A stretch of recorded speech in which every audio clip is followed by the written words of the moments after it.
السلام عليكم ورحمة الله طلاب المرحلة الإعدادية. النهاردة معادنا مع الحلقة رقم 3 في الكورس التأسيسي الخاص بالمرحلة الإعدادية. خلي بالك لو فاتك الحلقتين اللي فاتوا اوعى تتفرج على الحلقة دي بدون ما تخلص الحلقتين اللي فاتوا. النهاردة إن شاء الله في حلقتنا النهاردة هنتكلم عن زمن المضارع التام. زمن المضارع التام يا شباب من الأزمنة المهمة جدا في اللغة الإنجليزية. بيتكون من إيه؟ خلي بالك معايا. زمن المضارع التام بيتكون من كلمتين has أو have، بس دول بيجي وراهم حاجة اسمها البي بي اللي هي الباست بارتيسيبل. باست بارتيسيبل يعني ايه يا مستر باست بارتيسيبل؟ يعني التصريف الثالث للفعل. طيب هاز مخصصة لمين؟ هاز مخصصة لضمائر المفرد زي هي وزي شي وزي ات أو أي اسم مفرد. have مخصصة لضمائر الجمع I, we, you, they أو أي اسم جمع. طيب has دي يا جماعة ينفع ما نكتبهاش بالشكل ده، ينفع أقول مكانها apostrophe s.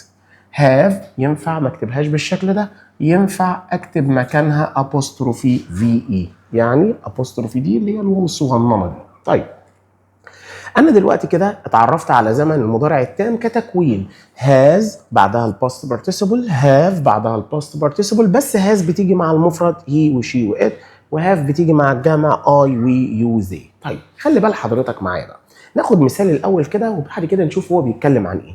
أما واحد يجي لي مثلا يقول لي he has done his homework، هو عمل واجبه. بص حضرتك كده معايا، هي مفردة خدت بعدها هاز، وهاز لازم يجي وراها الباست بارتيسيبل. طيب لو انا بتكلم عن حاجه جمع اي يا مستر، مش اي يعني انا وانا مفرد؟ احنا اتفقنا يا جماعه اي بتبقى جمع مع اي زمن مضارع، انما مفرد مع اي زمن في الماضي، واحنا بنتكلم عن المضارع التام اذا اي جمع. اي طبعا لازم حضرتك تحط بعدها هاف، وبعد هاف هنجيب الباست بارتيسيبل. اقول مثلا I have bought a car، انا اشتريت سيارة. طيب يبقى حضرتك زي ما انت شايف ان I جمع خدت have، وهاف جالنا وراها الباست بارتيسيبل. هي مفرد خدت has، وهاز جا وراها الباست بارتيسيبل. طيب يا مستر هو زمن المضارع التام بيتكلم عن ايه؟ بيقول لك ان زمن المضارع التام بيعبر عن حدث تم وانتهى في الماضي، ولكن ما زال له أثر في الوقت الحاضر. حاجة خلصت وتمت وانتهت بس سايبة أثر لحد دلوقتي. مثلا أنا مفاتيحي ضاعت، خلاص المفاتيح ضاعت مش لاقيها، حاجة تمت وانتهت في الماضي بس سايبة أثر لحد دلوقتي، إن أنا مش عارف أخش البيت. مثلا العجلة بتاعتي اتسرقت، حاجة حصلت وتمت وانتهت في الماضي بس أنا لحد دلوقتي بروح المدرسة على رجليا، يبقى الحاجة سايبة أثر مضارع تام. تعال نشوف السؤال أو نشوف المثال ده. واحد مثلا بقول عليه، أقول إن he has lost his keys، يعني هو فقد مفاتيحه. he can't enter his house، يعني هو مش عارف يدخل منزله. يبقى معنى كده ان فقده للمفاتيح حاجة حصلت وتمت وسايبة اثر ان هو مش عارف يخش البيت بتاعه. زي ما حضرتك شايف اهو he has lost his keys، ده الحاجة اللي حصلت تمت في الماضي، هو مش عارف يخش البيت. طيب واحد مثلا يقول مثلا المثال التاني ده the thief has stolen، اللص سرق my bike، اللص سرق عجلتي.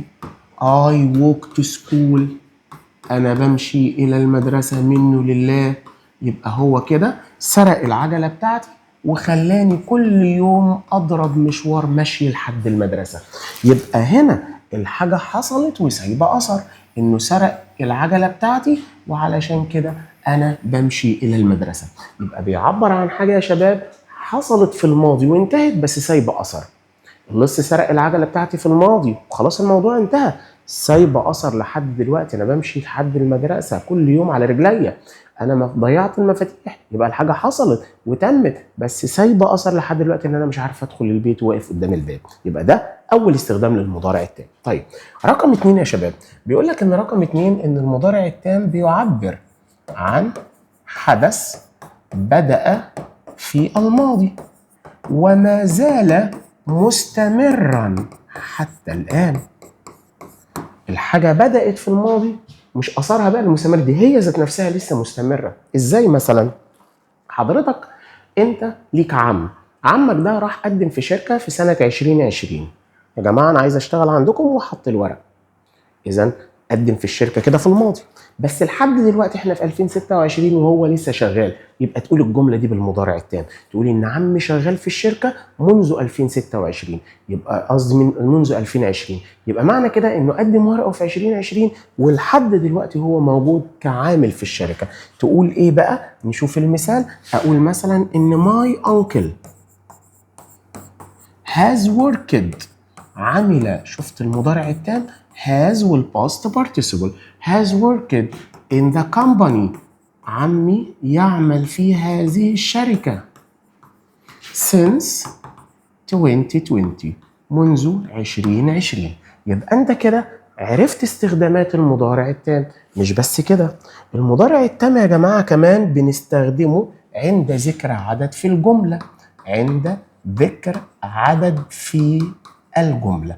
لو لقيت عدد في الجملة استخدم المضارع التام، أو خلي بالك يا إما تلاقي عدد صريح كده 1 2 3 4 10 والحاجات دي، يا إما تلاقي all زائد اسم، برضو دي بمثابة العدد all books all students all pupils، كله ده يعتبر إيه؟ اسم جمع. يبقى all زائد الاسم الجمع أو أي عدد يديك مضارع تام. تعال نشوف المثال. مثلا أقول مثلا she has read، وخلي بال حضرتك إن read الماضي منها read والتصريف التالت read. she has read 3 books. الله، إيه يا مستر اللي خلاك خدت has read مضارع تام ما خدتش أي زمن تاني ليه؟ العدد. برضو نفس الكلام أقول I have written، أنا كتبت all the reports، كل التقارير. يبقى برضو ايه يا مستر اللي خلاك خدت have written مضارع تام؟ ان في كلمة all زائد اسم بعدها جمع. يبقى دي يا شباب استخدامات المضارع التام. لازم معايا تتعرف على الكلمات الدالة عليه. في شوية كلمات أول ما تشوفها في الجملة لازم تاخد المضارع التام اللي هي هنقول عليها الكلمات الدالة أو الكي ووردز الخاصة بالمضارع التام. عندنا يا شباب كلمة just، عندنا كلمة already، عندنا كلمة ever، عندنا كلمة never، وعندنا since، وعندنا for، وعندنا yet. دول احفظهم لي واعرفهم لي كويس جدا. دول كلمات المضارع التام. أول ما الاقي كلمة منهم في الجملة يبقى الجملة بتاعتي في زمن المضارع التام، لأن دول الأمارة أو الكلمات الدالة على زمن المضارع التام. عندي كلمة just يعني معناها توا أو حالا، already معناها بالفعل، ever معناها من قبل، never معناها أبدا أو مطلقا، since معناها منذ، for برضو معناها منذ، ويت ليس بعد أو حتى الآن. دول كده كلمات المضارع التام. بس خلي بالك بقى، أخطر حاجة في المضارع التام كلماته. ليه يا مستر؟ لأن كل كلمة من الكلمات اللي أنت شايفها دي ليها استخدام وشكل جملة معين ومكان في الجملة معين. تعال نشوف أول كلمة عندنا هي كلمة just. just يا شباب معناها زي ما احنا لسه قايلين من شوية، just دي معناها توا أو حالا، ودي قالت إنها بتيجي في حالة المضارع التام بس مع الجملة المثبتة. في حالة المضارع التام مع الجملة المثبتة، لازم الجملة تبقى مثبتة. طب مكانها فين بالظبط يا مستر؟ قبل الباست بارتيسيبل، قبل التصريف الثالث على طول، قبل التصريف الثالث. شوف معايا المثال ده. لو انا عايز استخدم مثلا يا مستر كلمه جاست، مثلا المثال اهو he has مثلا arrived in Cairo، يعني هو وصل الى القاهره. دي جمله مضارع تام اهي. لو انا بقى عاوز استخدم جاست، اولا الجمله مثبته، المستر قال ان جاست بتيجي مع الجمله المثبته بس بتيجي دايما قبل الباست بارتيسيبل اهو، يبقى she has او he has just arrived in Cairo. طيب نشوف جمله تاني. اما يجي لي مثلا نقول لي we have مثلا written the reports، احنا كتبنا التقارير اهو، نفس الكلام، جملة مضارع تام مثبتة. لو انا عايز استخدم جاست يا شباب استخدمها فين؟ قبل الباست بارتيسيبل على طول، يبقى we have just written the reports. يبقى دي اول حاجة في الكلمات الدالة just مع الجملة المثبتة قبل الباست بارتيسيبل. طيب عندنا رقم 2. رقم 2 عندنا كلمة اسمها already. already دي يا مستر معناها ايه؟ معناها بالفعل. اوريدي يا جماعه قالت انها بتيجي مع الجمله المثبته. الله، برضو يا مستر برضو بتيجي فين كمان؟ قالت باجي قبل الباست بارتيسيبل. ايه ده انت زي كلمه جاست بالظبط. قالت بس ليه استخدامات تانية غيرها بصراحه. تعال نشوفها ازاي. شايف الجملتين اللي احنا كاتبينهم فوق دول يا بطل؟ انت ممكن تستخدم جاست قبل التصريف الثالث، او ممكن تستخدم اوريدي طالما الجمله مثبته. ممكن تستخدم جاست قبل التصريف الثالث، او ممكن تستخدم اوريدي طالما الجمله مثبته. يبقى اوريدي وجاست بيجوا مع الجمله المثبته قبل الباست بارتيسيبل. بس خلي بالك اوريدي كمان قالت ان انا اجي مع الجمله المثبته، ممكن تيجي مع الجمله المثبته بس اخر الجمله. الله، اخر الجمله ازاي يا مستر؟ عارف التقديم والتاخير؟ الله، ازاي يا مستر؟ بس شوف معايا المثال ده. she has already arrived. she has already arrived يعني هي للتو وصلت. شفت اوريدي جايه فين؟ قبل التصريف الثالث اهو. ممكن تيجي بقى في الاخر، ممكن اقول she has arrived already. يعني ايه بقى؟ يعني هي وصلت بالفعل. ممكن اقول هي بالفعل وصلت، او هي وصلت بالفعل. يبقى اوريدي كده لها مكانين اهو في الجمله المثبته، يا اما قبل التصريف الثالث زيها زي جاست، يا اما في اخر كلمه في الجمله المثبته. طيب جميل جدا. مش بس كده، اوريدي كمان قالت انا ليا مكان ثالث. الله، ايه مكانك الثالث ده؟ قالت تعرفوا ان انا ممكن اجي لكم في حاله السؤال، في حاله السؤال، بس لازم السؤال ده يكون بيعبر عن الدهشه. لازم تلاقي حاجه كده تخليك ان انت مش مصدق الجمله. واحد مثلا بوزع ورق في الامتحانات 1 2 3 4، وصلت لحد رقم 10، رقم 1 قال انا خلصت. الله، اقول له انت خلصت بالفعل؟ انت سريع جدا يا اخي، انا مش قادر اصدق يا اخي، ازاي عملت كده يا اخي؟ يبقى معنى كده ان انا مش مصدق. لازم اديله تعبير في الجمله يعبر عن الدهشه وعدم التصديق. يعني اقول له ايه بقى؟ الشخص اللي خلص بدري ده انا لسه بوزع في الورق، ده انت لو مسرب الامتحان يا عم ما كنتش خلصت كده. اقول له have you finished already؟ هل انت خلصت بالفعل؟ كده انا عملت سؤال. لازم بقى طالما اوريدي جايه في نهايه السؤال لازم تلاقي حاجه تعبر عن الدهشه. ممكن اقول له بقى ايه؟ it's unbelievable، يعني هذا لا يصدق. ماشي يا شباب؟ it's unbelievable، I can't believe it، انا مش قادر اصدق.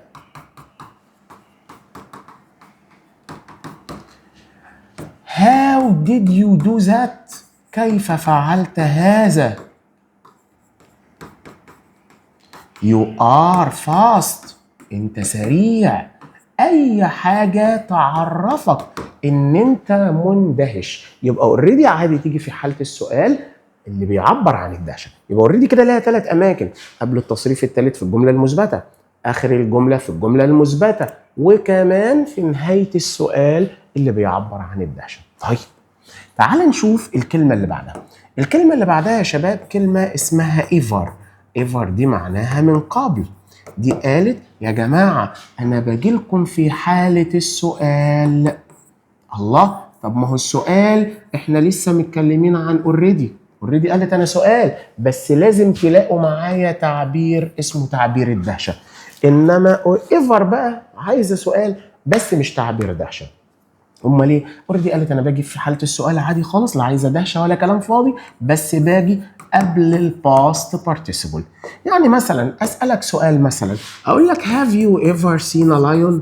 have you ever seen a lion؟ هل انت شفت اسد قبل كده؟ سؤال طبيعي. شفت ever جايه فين؟ قبل الباست بارتيسيبل. برضه نفس الكلام اقول has she ever played squash؟ هل هي لعبت سكواش من قبل؟ يبقى انا دلوقتي بدي لك سؤال بس ايفر بتيجي قبل الباست بارتيسيبل في حاله السؤال. طيب الكلمه اللي بعدها يا مستر، الكلمه اللي بعدها يا شباب اسمها نيفر. نيفر معناها ابدا او مطلقا. نيفر معناها ابدا او مطلقا. دي قالت ان انا باجي اعبر عن النفي. لما تلاقيها في جمله يبقى انت كده بتنفي. يا مستر مش احنا عندنا النفي بيبقى كلمه نط؟ هي قالت بقى انا عايزه نفي بس ما يبقاش فيه نط، لان انا هخش انفي اي جمله مكان نط. بتيجي فين طيب؟ قالت باجي قبل الباست بارتيسيبل. يعني مثلا اما الاقي مثلا جمله الراجل عاوز ينفي بيقول I have seen a lion، انا رايت اسد. طب انا عايز انفي الجمله دي، هناخد بعد شويه النفي ان انا ممكن اقول I haven't seen a lion، يا اما هقول never قبل الباست بارتيسيبل يبقى هنقول I have never seen a lion، انا لم ارى اسد ابدا. برضو نفس الكلام اقول she has played squash، يعني هي played squash لعبت الاسكواش. طيب عاوزين مين في الجمله دي؟ اقول شي hasn't played squash، هناخد دلوقتي بعد شويه النفي بنوت hasn't. قال لك ممكن ننفي بكلمه never، نقول she has never played squash. طيب يبقى دلوقتي never بتخش تنفي اي جمله محل كلمه نوت، ما تجيش مع نوت ابدا، بس دايما بتيجي قبل الباست بارتيسيبل. ندخل بقى على الكلمه اللي بعدها على طول اللي هي كلمه since. since يا شباب معناها منذ، ودي من اخطر كلمات المضارع التام. دايما بيجي قبلها مضارع تام، يعني لازم تلاقي قبلها مضارع تام، يعني تلاقي قدامها في الجمله has او have past participle ويجي وراها نقطة بداية الحدث. نقطة بداية الحدث يعني ايه يا مستر نقطة بداية الحدث؟ قال لك ممكن نقطة بداية الحدث دي تبقى ساعة، ممكن نقطة بداية الحدث تبقى يوم، ممكن تبقى شهر، ممكن تبقى سنة، ممكن أي كلمة تنتهي بكلمة day زي yesterday, birthday, holiday، أو ممكن تلاقي نقطة بداية حدث last وبعدها مدة، أو the last وبعدها اسم. خلي بالك أنا عاوزك تحفظه. أو ممكن تلاقي اسم، أو ممكن تلاقي مدة اهو وبعدها اجو، خلي بالك من النقطة دي. أو ممكن تلاقي كلمة then يعني حين ذاك. دول اللي ممكن يجولك بعد كلمة since. ساعة، يوم، شهر، سنة، أي حاجة آخرها day، last زائد مدة، the last زائد اسم، أو مدة بعدها أجو، أو كلمة then. طيب تعال نشوف مثال يلم كل الكلام ده. واحد مثلا يقول I have studied English، أنا بدرس اللغة الإنجليزية since. شفت بقى؟ أنا طبعا studied دي معناها يذاكر أو يدرس. I have studied English since مثلا ممكن أقول 3 o'clock، أنا بذاكر إنجليزي من الساعة 3، أدي ساعة. ممكن أقول I have studied English since Sunday، من يوم الأحد. I have studied English since April، من شهر ابريل. I have studied English since 2023، من 2023. I have studied English since yesterday. I have studied English since last week. Since the last meeting. منذ آخر اجتماع. أدي ده اسم أهو. طيب ممكن أقول I have studied English since my birth. منذ ميلادي. I have studied English 3 weeks ago. I have studied English since then. يبقى ادي since لازم تلاقي قدامها مضارع تام. مضارع تام اهو. مضارع تام have studied. مضارع تام have studied. وراها بقى يا شباب ساعة، يوم، شهر، سنة، أي حاجة آخرها day، last زائد مدة، أو the last زائد اسم، meeting أو time أو conference، my birth ده اسم، أو 3 weeks وبعدها ago، أي مدة وبعدها ago، وكلمة then. مش بس كده. since قالت يا جماعة أنا ممكن ما تلاقوش ورايا نقطة بداية الحدث دي خالص. أمال إيه؟ قالت ده أنتوا ممكن تلاقوا ورايا ماضي بسيط. الله، بس قبلك مضارع تام؟ قالت ازاي؟ يعني مثلا ممكن اقول جمله زي دي I have lived in Giza. I have lived in Giza يعني انا عشت في الجيزه او عايش في الجيزه since I left كايرو، منذ ان غادرت القاهره. زي ما انت شايف since اهو جاي قبلها مضارع تام have lived بس وراها ماضي بسيط اللي هو اسمه ايه يا جماعه؟ left كايرو. since I left كايرو منذ ان غادرت الايه؟ القاهره. يبقى since لازم يكون قبلها مضارع تام زي ما انت شايف اهو، بس قبل وراها الناحيه اللي وراها على طول ماضي ايه؟ ماضي بسيط. طيب تعالى نشوف كلمه فور. فور يا شباب قالت برضو معناها منذ. قالت انا زي سينس اخد قبلي مضارع تام اللي هو هاز او هاف والباست بارتيسيبل، ولازم يجي بعدها بقى يا جماعه مده مستغرقه. مده مستغرقه. يعني ايه يا مستر مده مستغرقه؟ بص بقى يا شباب هلخص لك الموضوع. اي مده اولها او ان او اخرها اس الجمع هي مده مستغرقه بتيجي مع فور. يعني اقول for an hour، for a day، a week، a month، a year،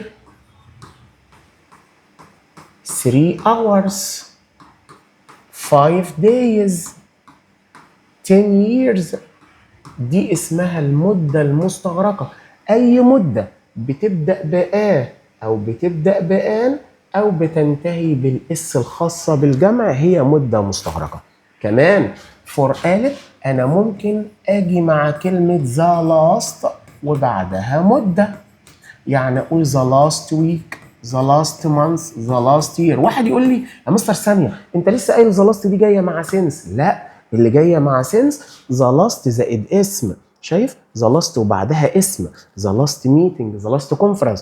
إنما هنا the last زائد الإيه؟ المدة.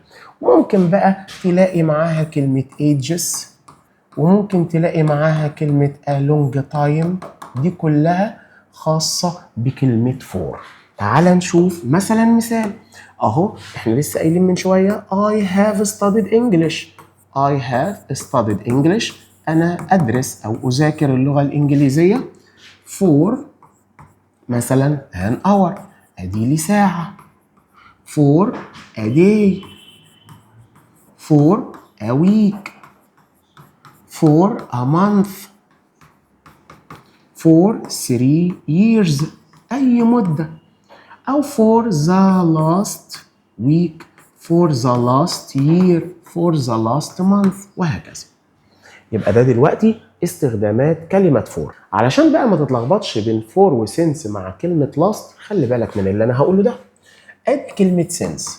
since احنا خلاص اتفقنا اتفاق رجالة إنها عايزة معاها مضارع تام، يعني هتلاقي قدامها has أو have زائد الباست participle.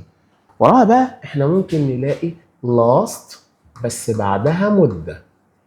last week، last month، last year، أو the last وبعدها اسم زي the last meeting، the last time، the last conference. تمام. طيب فور بقى يا مستر، فور بتيجي برضو قبلها مضارع تام اللي هو has أو have زائد الباست participle، بس وراها بقى يا جماعة the last زائد مدة. the last week، شوف هنا last زائد مدة، the last week، the last month، the last year. اتفقنا؟ إنما the last زائد اسم لا هي since، the last زائد مدة هي كلمة إيه؟ كلمة for. ندخل بقى يا شباب على الكلمة الأخيرة، كلمة yet. yet دي معناها ليس بعد أو حتى الآن. مكانها فين يا مستر في الجملة؟ دي بقى مريحة دماغها بقى، قالت أنا باجي آخر الجملة، بس بشرط إن الجملة دي تبقى نفي بكلمة not أو الجملة دي تبقى سؤال، يا نفي يا سؤال. إزاي يا مستر؟ يعني أنا لما أعمل سؤال طبعًا إحنا قايلين إن أنا ممكن أبدأ بهاز الأول، يبقى هاز وبعدها المفرد هي، هاز هي arrived مثلًا، تصريف تالت أهو yet. Have you finished your work yet؟ شوف yet جايه فين؟ في نهايه السؤال، في اخر الجمله، بس لازم الجمله تكون سؤال او نفي بس بكلمه not. واحد يقول لي no he hasn't arrived yet. no he hasn't arrived yet يعني هو لم يصل بعد. شوف yet جايه فين؟ اخر الجمله المنفيه. طيب يا اما اقول no I haven't، no I haven't finished yet، لا أنا لم أنتهي بعد. شايفين yet جاية فين؟ في نهاية الجملة المنفية بكلمة not. يبقى yet آخر الجملة، بس لازم شرطها إن الجملة تكون سؤال يا إما نفي بكلمة إيه؟ بكلمة not. النفي في المضارع التام يا شباب، النفي في زمن المضارع التام بيبقى بطريقتين. ممكن مع المفرد نقول hasn't زائد الباست participle، وممكن اقول never وخلي الباست participle. ممكن في الجمع نقول haven't زائد الباست participle، او ممكن نقول never والباست participle. يعني ايه؟ تعالى مثلا نشوف الجملة المفرد دي. she has cleaned her room، يعني هي نظفت حجرتها. تعالى ننفي كده الجملة دي، ممكن ننفي بشكلين. نقول she hasn't cleaned her room، وممكن أقول she has مكان النقطة دي بقى نقول never، she has never cleaned her room. يبقى انت كده نفيت بشكلين، hasn't زائد الباست participle او never والباست participle. طب هنا تعال نشوف مثال. لما يجي لي مثلا يقول they have played tennis، يعني هم لعبوا التنس. تعال ننفي اول طريقه، طريقه not، اقول they haven't played tennis، او ممكن مكان النقطة دي اقول never، اقول they have never played tennis. يبقى كده انت نفيت يا اما ب haven't زائد الباست participle يا اما ب never بعدها الباست participle. ندخل بالمرة على تكوين السؤال. تكوين السؤال يا شباب، السؤال في زمن المضارع التام. طبعا كلنا عارفين ان انا بعمل مقص، اول حاجه ابدا الاول بهاز وبعدها المفرد هاز هي هاز شي. يا مستر مش المفرد الاول بعد كده هاز؟ ما هو في السؤال يا شباب بنعمل علامه المقص. ابدا بهاز الاول وبعد كده المفرد وبعد كده الباست بارتيسيبل واكمل الجمله. طيب في حاله الجمع بنبدا بهاف الاول وبعدها الجمع وبعدها الباست بارتيسيبل واكمل بقيه الجمله. يعني مثلا اما احب اسال سؤال على حاجه مفرد اقول مثلا هاز he played tennis. هل هو لعب التنس؟ طبعا احنا عملنا السؤال الاول هاز الاول بعدها المفرد وبعدها الباست بارتيسيبل. واي سؤال بيبدا بهاز بالمناسبه اي سؤال بيبدا بفعل مساعد يا شباب بنرد يا اما بيس يا اما بنو وبنعمل مقص تاني يس هي هاز وكمان نو هقول نو هي هازنت. طيب لو فرضنا ان انا عاوز اسال على حاجه جمع اقول have you مثلا painted your room. هل انت دهنت غرفتك؟ طبعا السؤال بادئ بهاف يا جماعه يبقى لازم ارد يا اما بيس يا اما بنو. برضو ادي يس اهي وادي نو وبعد كده بنحول يو الى اي وبنعمل مقص يس اي هاف نو اي هافنت. يس اي هاف ونو اي ايه يا شباب؟ نو اي هافنت. يبقى انت كده عملت السؤال بهاز مفرد باست بارتيسيبل هاف جمع باست بارتيسيبل. طب يا مستر هو انا ازاي اسال سؤال بطريقه اداه الاستفهام؟ هنسال الاول يا شباب باداه الاستفهام سواء بقى وات وير هاو وين هو وبعد كده تحط هاز والمفرد والباست بارتيسيبل او هاف والجمع والباست بارتيسيبل. يعني مثلا ممكن اقول what has he done. what has he done ماذا هو فعل. يا اما where have you been اين كنت. where have you been اين انت كنت. يبقى هنا بدأنا بأداة الاستفهام وبعد كده هاز مع المفرد والتصريف الثالث هاف مع الجمع والباست بارتيسيبل التصريف الثالث. كده يا شباب احنا خلصنا زمن المضارع التام. تعالى دلوقتي نحل عليه. السؤال الاول بيقول داليا نقط ان طنطا for 5 years. خلي بال حضرتك من الكلمات الداله since و for على طول قبلهم مضارع تام. يا ترى lives ولا live ولا has lived ولا have lived؟ طبعا داليا مفرد يبقى لازم نقول has lived. طيب My uncle نقط that big house since 2020. ادي يا شباب كلمة since اهي وبعدها نقطة بداية حدث يبقى انت هنا عاوز مضارع تام. فين المضارع التام؟ يا ترى is living ولا has had ولا had ولا had؟ لا طبعا المفروض اقول has had. We not already prepared for the wedding party.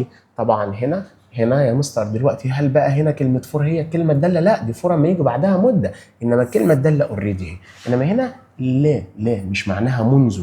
طيب هنا يا مستر يبقى ايه بقى؟ ويا شباب بتاخد هاف على طول وادي التصريف الثالث جاهز اهو. بعد كده سمير نقط will since he started to smoke. ادي since موجودة عندنا وراها ماضي بسيط يبقى قبلها مضارع تام. فاكر الكلام اللي احنا قلناه ده؟ يبقى فين يا مستر بقى سمير ده مفرد يبقى تقول hasn't ايه؟ hasn't been. طيب تعالى نشوف التمرين التاني. I have already نقط tidy my room. طبعا I جمع خدت have يبقى بعد have انت عاوز الباست بارتيسيبل. طبعا انت عارف ان كلمه already دي كلمه من كلمات الداله على المضارع التام يبقى المفروض اقول tidied. بعمل ايه يا شباب بقى؟ بمشي الواي واحط اي اي دي يبقى I have tidied my room. I have never نقط been to Paris. طبعا برضو I جمع خدت بعدها have يبقى have عايزه وراها الباست بارتيسيبل يبقى هنا المفروض اقول been التصريف الثالث من بي been. تعالى بقى نشوف الجمله رقم 3. هالة not returned from the village yet. احنا قايلين ان كلمه yet بتيجي في نهايه الجمله. لازم الجمله تكون سؤال او نفي بكلمه not. فين يا مستر هنا؟ راجل عشان كده بيقول لك هالة انا عايزك تنفيها لي بقى بنوت. طبعا هالة مفرد هتاخد هاز وهننفي بنوت يبقى hasn't returned. بعد كده I not see تامر since he traveled to England. فاكر قاعدة since اهي جاي وراها ماضي بسيط ماضي بسيط يبقى قبلها مضارع تام. مضارع تام زي ما حضرتك شايف اي جمع تاخد هاف وهنفي بنوت يبقى haven't، بس لازم بقى نجيب التصريف الثالث من سي سين. كده يا شباب نبقى وصلنا لنهاية زمن المضارع التام، استخداماته وكلماته الدالة وحلنا عليه. انتظرنا في الفيديو الآخر.